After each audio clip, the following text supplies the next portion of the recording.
What if the new thing Isaiah saw was not a season or a project, but a people? What if the Father has already brought this new thing into existence? And what if you are right in the middle of this new thing He has always wanted? Join me in this short series to see who this new thing is all about. Welcome once again to the Focus podcast. I'm sat here in my hotel room in Legnica, Poland, after a really full and rich weekend at Equipping the Saints, as many key people from different nations have gathered to share what they are hearing the Father is saying to the church in this current season, and spending time with some of my most favorite people, and of course getting to meet new people. And so over these past few episodes, I've been sharing some scriptures that have come up again and again in conversations and gatherings, and in my own time just living with Holy Spirit. And today I want to talk to you about 3 words. And these 3 words are surrender, sacrifice, and obedience. And these 3 words came up over the breakfast table this past Saturday in the Cubus Hotel in Legnica. And so I want to share something about these 3 words in the context of this series, New Things, with you today. And so in episode 79, the first one of this series, we opened with Isaiah 43, where the Father says, "Do not earnestly remember the former things. Behold, I am doing a new thing." And Isaiah spoke of a people who would share their life, a new humanity crucified out of Adam and resurrected into Christ. And we are that people. We are the new creation people. And then in episode 80, the second part of this series, we turn to Ezekiel 36. "A new heart I will give you, a new spirit will I put within you. I will put my spirit within you and cause you to walk." With every line carrying that same emphasis, I will do this. The Father gives the new heart. The Father removes by crucifixion the stony one. And the Father places the new spirit within us. And we saw how crazy it is to think that in Adam we could offer him our hearts or invite him into them. There is only one solution for the old heart, and it was to crucify it, to rip it out, and to start again.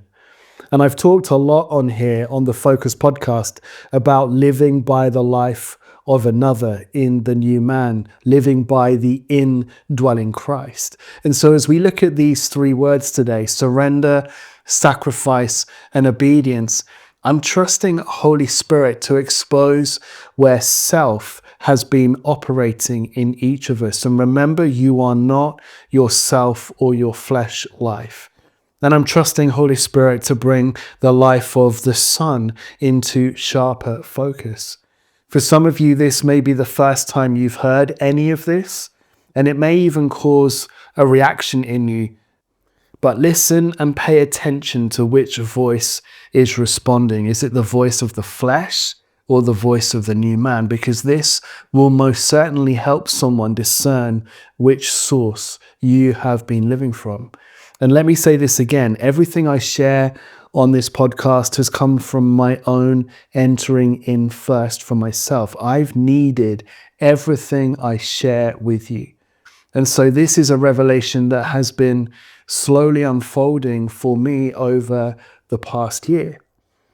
So Ezekiel's words really reveal to us the inner reality of the new creation, because the Father speaks of a new heart that responds to him and a new spirit that is indwelt by him. And these 2 gifts form the entire basis of who we are. The new heart holds a tenderness, a softness toward the Father, and it turns toward him with a willingness shaped by his own nature. And the old heart in Adam never possessed any of that. The new spirit, the new man, the real you, stands alive and full of his life in a way that the old spirit never could, because the old spirit was dead. And the new spirit, the new man, receives what he gives with a depth that comes from him alone.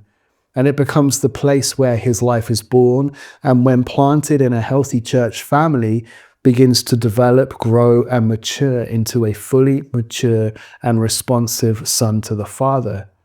The self-life, on the other hand, draws from a completely different source, and it relies on what we built in our independence, finding its source and strength from the power of sin. The power of sin needs one of two vehicles to operate: the dead spirit of the old man or the self and flesh life of the new man. And it tries to reach God through its own effort, and it forces its way ahead at every turn, and it wears itself out with expectations that it can never carry. But as the new man, the Father has given me his life. He is always the initiator, and I respond to him through the heart and the spirit that he has put within me. I carry no pressure to prove anything to anyone, because the Father takes responsibility for what he is doing inside of me, and he keeps shaping the life he desires within my spirit as I walk with him. And my responsibility as a son is to agree with my Father and say, yes, Father, have your way. And so the life of Jesus shows us what the Father is now forming in each of his sons, because Jesus lived fully turned toward his Father, and everything he did came from that revelation of oneness that he had. This same life now grows, develops, and matures within the new man. I get to enjoy everything Jesus receives from the Father as a son. His words reveal the posture the Father raises in his sons, and they show how the Father's desire becomes the center of how we respond. And Holy Spirit is the one who forms all of this within us. Jesus says in John 6:38, "For I have come down from heaven to do the will and purpose of him who sent me," which reveals the direction of his whole earthly life, because he carried the Father's will in every step, and he lived in full agreement with what the Father desired, and his entire purpose rested in what the Father sent him to do. Holy Spirit establishes this same reality in the sons of God, and he awakens the Father's desire within the new heart. And he strengthens this as the foundation of how we now live, because the foundation is Christ himself as life. Jesus continues in John 5:19, "The Son is only able to do what he sees the Father doing," revealing a life shaped by fellowship with the Father, and a heart that answers him, and a spirit that receives what the Father gives. The new heart and the new spirit, which you now have because you are the new man if you are born again, carry this same capacity because they came from the Father. And the Holy Spirit grows this awareness within us, and he develops this response as he forms his sons. And so the new man has everything Jesus is, and the Father has placed everything needed for this life within us. And Holy Spirit brings it forward as we respond to him. And this is how the sons of God now live before the Father. And this is how the life of Christ becomes visible in who we are.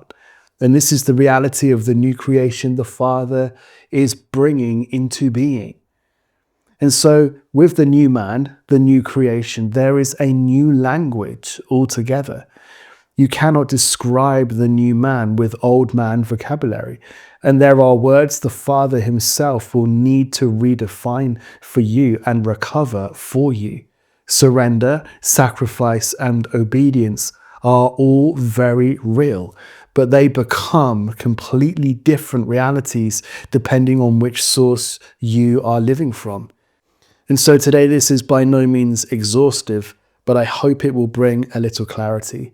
So first of all, let's talk about surrender, because surrender is one of the most commonly used words in the church today.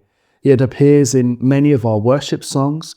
It shapes the language of countless altar calls, and it has been part of our vocabulary throughout church history. Yet it is also one of the most misunderstood words, and it certainly was for me for many decades, because like many of us, I had been living the Christian life from the source of self and trying to surrender from self. Because self assumes surrender is something it can generate through determination or by reinforcing its own intentions. And Peter is a perfect example of this. The moment he insisted, even if all fall away, I never will, he was speaking from self, from confidence in his own resolve, from the belief that intention could carry him into obedience. Yet within hours, every vow collapsed under the weight of its own weakness. His words were sincere, but they were sourced in the old way of living, the self-life, trying to offer itself to God. And this is why everything collapsed. Peter could not follow through because self can only ever offer intention, never life. But look at Peter after Pentecost. Once the life of the Son has filled the new man, the same Peter who once fell apart now stood firm, spoke with boldness, and lived from a strength that was not his own. And this is the difference between vows made from self and surrender expressed from the life of Christ. The self-life speaks strongly about giving everything. It tries to follow through on renewed commitments, vows, and resolutions to be better, especially when it comes to things like prayer and our relationship with Him. And it makes promises it cannot sustain. And all of this emerges from our fierce independence because self only knows how to work from its own confidence and its own ability. Watchman Nee addresses this directly when he writes that, and I quote, "The root of all sins is the fallen self-life of man, and that we must draw by faith the power of his death to deal with self as well as with sin."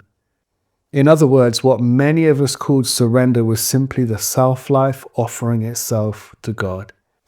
True surrender, on the other hand, emerges from the life of the Son within the new man, because the Father has given us a new heart that already leans toward Him and a new spirit that carries His desire.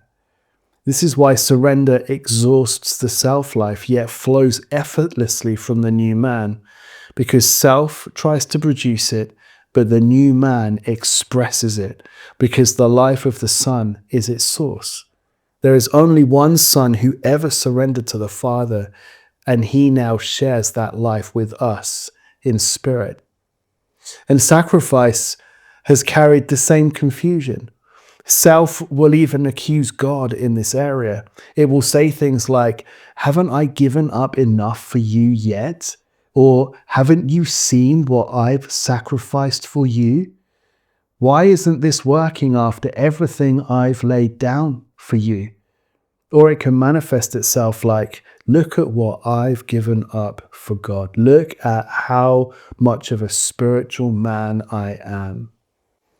And these are the things that the self-life produces, because the self-life measures, it counts, it compares, and secretly believes that loss earns favor, because self always relates to God through transaction and effort. And this is sacrifice as self understands it. Self defines sacrifice in terms of cost, loss, and personal effort. It measures how much it has given up for God and quietly expects that loss to be noticed or accounted for. Sacrifice through the self-life becomes a transaction shaped by the confidence that effort earns standing and status. But this is not the sacrifice that the Father calls sons into. Watchman Nee gives language that exposes the difference completely.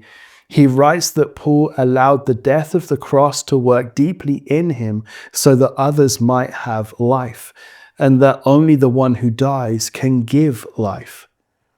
And so sacrifice for Watchman Nee is the outworking of the cross within a person, the removal of self so that Christ may be expressed. And in the new man, sacrifice emerges from the life of the Son, reshaping our entire inner world. This sacrifice is not dramatic, it's not loud, and it's not driven by the desire to be seen. It's the steady expression of a life given by the Father, not the effort of the self-life trying to prove devotion. And obedience carries the same level of distinction. Self always approaches obedience through pressure, performance, and the hope of securing the right outcome. It treats obedience as something that depends entirely on resolve, and so it tries to obey through commitment and self-reassurance. Obedience defined by self is shaped by independence and does not carry the life of God. Watchman Nee roots obedience in the very meaning of the cross, writing that Jesus' death is due to his obedience to God's will, and that Holy Spirit must do a deeper work in us by the cross, so as to cause us to live it out. And so without the deep working of the cross, there is no true obedience as sons unto our Father. Obedience in the new man emerges from the life of the Son within the heart. It is the heart turning toward the Father because his life is at work there, not because we're trying to secure a result or avoid a consequence. Obedience becomes the natural expression of the new spirit responding to the Father's desire. And it's the same pattern that Jesus lived on earth unto the Father, not through effort or pressure, but agreement shaped by his life. So surrender, sacrifice, and obedience take on meaning only when defined from the new man. Each one is an expression of the life of the Father, which he has placed in us by Holy Spirit. Each one reflects the Son's heart, and each one exposes whether we are still drawing from the self-life or beginning to recognize the life of Christ emerging in us. And so these words never belonged to self. They've always belonged to the sons who carry his life. And so as we close out today, everything comes down to the source we are living from. Surrender, sacrifice, and obedience emerge from the new man because of the life of the Son, which is in us. Self uses the same words, yet it expresses something entirely different because it draws from a different source. So each of us must ask a very simple, honest question. Is what I am living flowing from the life the Father has placed within me, or is it coming from the self-life that has shaped me for years?